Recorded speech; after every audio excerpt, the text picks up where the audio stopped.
চলতি বছরের বিপিএলে ম্যান অব দ্য টুর্নামেন্ট হয়েছিলেন মেহেদী হাসান মিরাজ।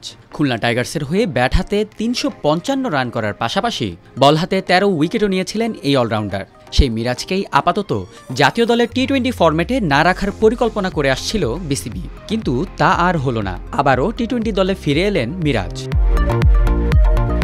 পাকিস্তানের বিপক্ষে ৩ ম্যাচের টি-20 সিরিজের জন্য দলে ডাক পেয়েছিলেন সৌম্য সরকার, কিন্তু পিঠের ইনজুরির কারণে সিরিজ শুরুর আগেই দল থেকে ছিটকে গেলেন এই বাঁহাতি ব্যাটার। তার বদলি সুযোগ দেওয়া হয়েছে অলরাউন্ডার মেহেদী হাসান মিরাজকে।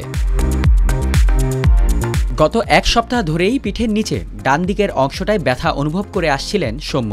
পরীক্ষা নিরীক্ষা করে দেখার পর ১০ থেকে ১২ দিনের জন্য তাকে মাঠের বাইরে থাকতে হবে বলে জানান জাতীয় দলের ফিজিও বাইজেদুল ইসলাম খান। আর এই সময় হওয়ার কথা পাকিস্তান সিরিজ, তাই তো সৌম্যর বদলি হিসেবে দলে ডাক পান মিরাজ।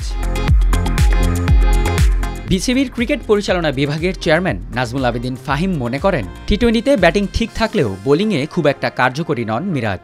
সদ্য তিনি আরও বলেন, শুধু বোলিংটা টি-20র মতো হলে দলে ফিরে ভালো খেলবে মিরাজ। এর পরপরই বদলি হিসেবে মিরাজের নাম ঘোষণা এলো। লাহোর কালান্দার্সের হয়ে পিএসএল খেলতে বর্তমানে পাকিস্তানে আছেন মিরাজ। লাহোরের হয়ে প্লে অফ খেলবেন তিনি। বাংলাদেশ সময় ২২ মে রাত ৯টায় এলিমিনেটরের ম্যাচে করাচির বিপক্ষে মাঠে নামবে লাহোর। এই ম্যাচ জিততে পারলে ২৩ মে দ্বিতীয় কোয়ালিফায়ার্সে ইসলামাবাদের বিপক্ষে খেলবে মিরাজরা। এরপর ২৫ মে হবে ফাইনাল।